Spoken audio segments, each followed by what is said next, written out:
Assalamualaikum, hai semuanya, kita bertemu lagi di video reaction saya kali ini guys, oke? Semoga semuanya sehat selalu.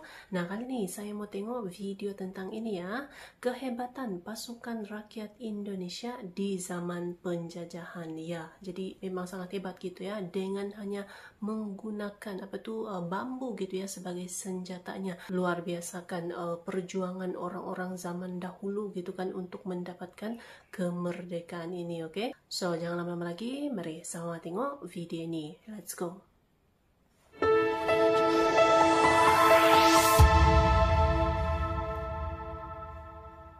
Halo Teknolovers, Indonesia meraih kemerdekaan dengan penuh perjuangan.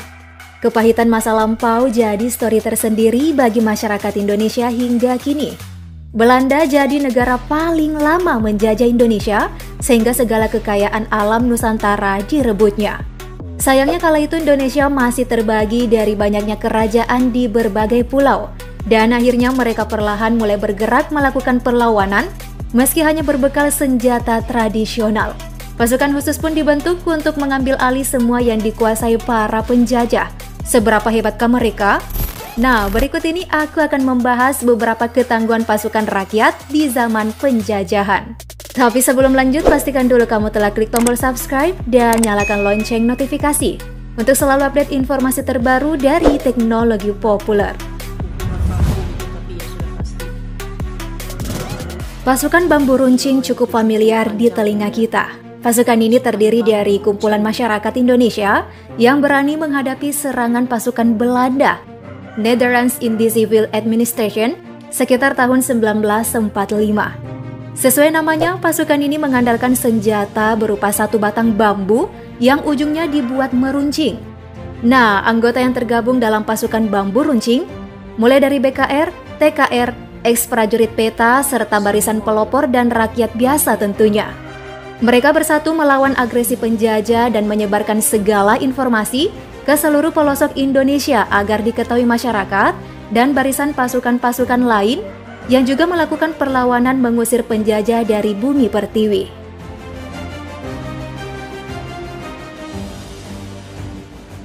Selanjutnya ada pasukan Teronggolawe, pasukan barisan gagah berani, yang tak lain adalah gabungan dari pasukan TNI berpangkat perwira cadangan dan para pelajar yang duduk di bangku sekolah menengah atas atau yang telah berusia sekitar 20 tahun ke atas.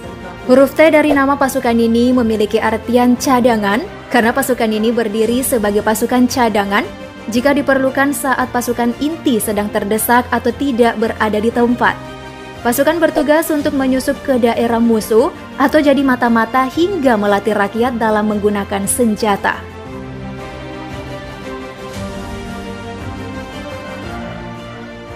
Di era penjajahan, serangan bertubi-tubi dilakukan kepada rakyat pribumi. Hal itu membuat kaum pemuda-pemudi merasa geram. Mereka pun bergerak bersatu untuk bersama-sama berjuang melawan penjajah. Jadi, bukan hanya para tentara dan rakyat sipil saja nih yang berjuang, tapi para pelajar juga turut andil dalam aksi pukul mundur penjajah dalam negeri. Mereka kompak membentuk barisan yang dinamakan Tentara Pelajar. Pasukan tentara pelajar dari satu kota ke kota lain pun turut bermunculan. Barisan tentara pelajar terdiri dari pria atau wanita dan juga dari beragam usia. Namun memang didominasi oleh para pemuda-pemudi yang sudah dewasa. Mereka bahkan tak gentar dalam mengangkat senjata, maju melengsarkan para tentara Belanda kala itu.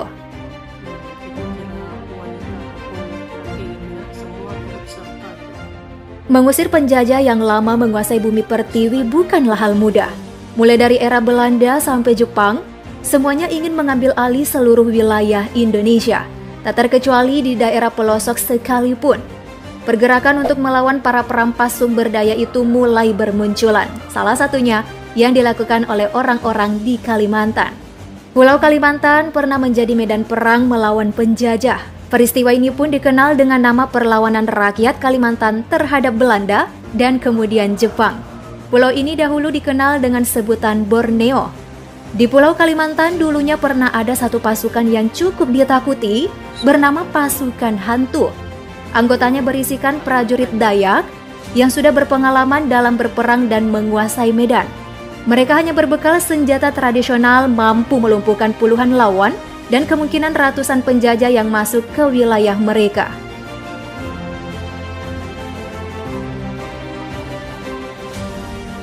Kedudukan Belanda menguasai Indonesia selama kurang lebih 3,5 abad, tergantikan dengan Jepang yang melakukan perlawanan kepada mereka.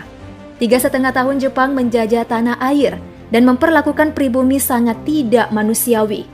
Mereka memanfaatkan masyarakat pribumi untuk membentuk tentara lokal. Salah satunya ialah pembentukan pasukan khusus, di mana anggotanya memang diambil langsung dari masyarakat pribumi. Pasukan itu kemudian dinamakan Heiho dan Peta. Nah, kedua pasukan ini memiliki fungsi berbeda. Heiho lebih berperan sebagai pasukan pembantu tentara Jepang, sedangkan Peta berfungsi sebagai pasukan yang bertugas untuk mempertahankan suatu daerah saja. Setelah Jepang dinyatakan kalah perang dan saat itu situasi negara Jepang sedang kacau, Indonesia memanfaatkan momen dengan bersatu mengusir mereka dari tanah air.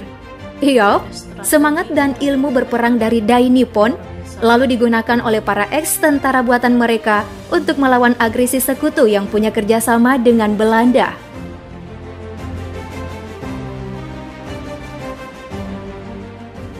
Nah, terakhir ada Tentara Keamanan Rakyat atau disingkat TKR.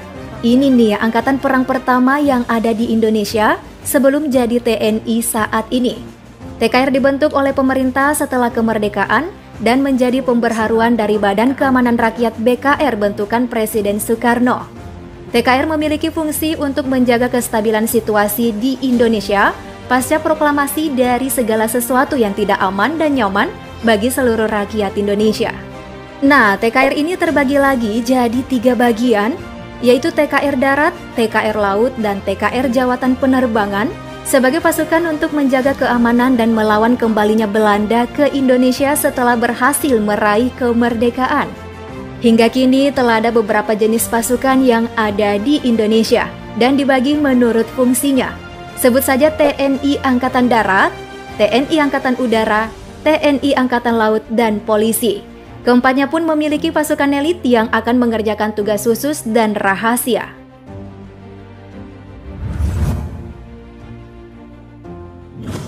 Itulah pasukan rakyat di era penjajahan yang berjuang mempertahankan wilayah NKRI agar tak dikuasai para penjajah. Gak kebayang ya daya juang mereka di masa-masa menegangkan dahulu? Semoga informasi ini menambah wawasan kamu ya, Teknolovers. Yuk, klik like dan share videonya, agar semakin banyak orang yang mendapatkan updatean terbaru dari channel Teknologi Populer. Thanks for watching.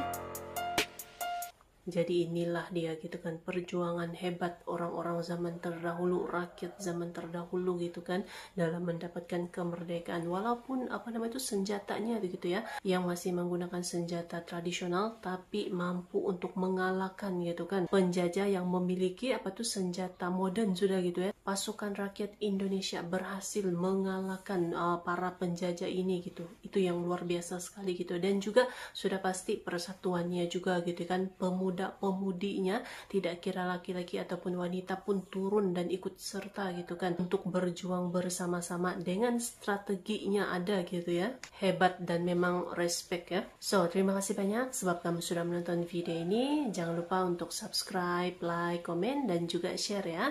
Kita bertemu lagi di video reaction saya yang seterusnya. Assalamualaikum.